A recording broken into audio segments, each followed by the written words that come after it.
Docteur, bonjour. Bonjour. Vous êtes coordinateur de l'association Arcande 79. Pouvez-vous nous dire quelques mots sur les dépistages organisés en Deux-Sèvres? Bien sûr. L'association Arcande assure la mise en place des programmes de dépistage dans le département. Lors de la dernière campagne pour le cancer du sein, le taux de participation était de 65% et pour le côlon de 40%, nous plaçant respectivement en 8e et 13e place au niveau national. Comment expliquez-vous une telle différence entre ces deux dépistages? Ça s'explique par le fait que le dépistage du cancer du sein est beaucoup plus ancien. Nous avons démarré en 2003, le dépistage du côlon a démarré en 2008 et que les Français n'ont pas vraiment conscience de la gravité, de la fréquence du cancer du côlon. Donc il y a un manque d'information plus important pour le cancer du côlon que pour le cancer du sein. Est-ce que tous les Deux-Sévriens sont concernés par ces programmes? Le programme de dépistage organisé ne concerne que les personnes de 50 à 74 ans qui ne présentent pas de symptômes et qui n'ont pas de facteur de risque particulier de développer la maladie.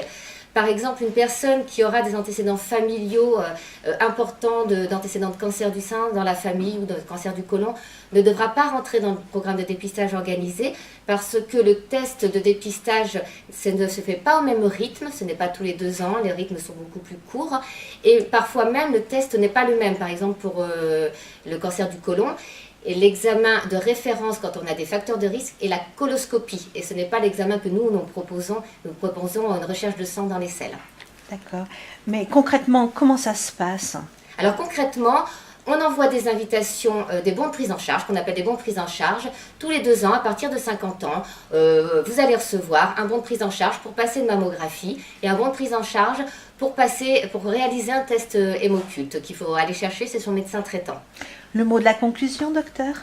La conclusion, c'est que dépister tôt, les cancers ont des chances de guérison très importantes avec des traitements moins lourds et que le cancer du sein et le cancer du côlon font partie de ces cancers qui ont un bon pronostic lorsqu'on les dépiste précocement.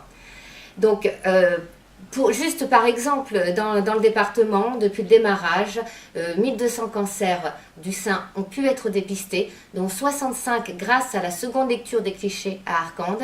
En ce qui concerne le dépistage du côlon, il est plus récent, donc on a 256 cancers dépistés, mais par contre 1500 polypes de dépistés. Donc pour le cancer du côlon, c'est vraiment très important parce qu'on va pouvoir enlever les polypes, des polypes bénins, qui ne vont pas se transformer en cancer plus tard.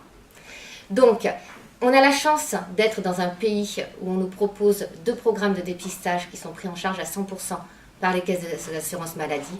Donc, n'attendons pas d'avoir des symptômes, de ressentir une boule dans le sein, d'avoir une diarrhée pour nous faire dépister.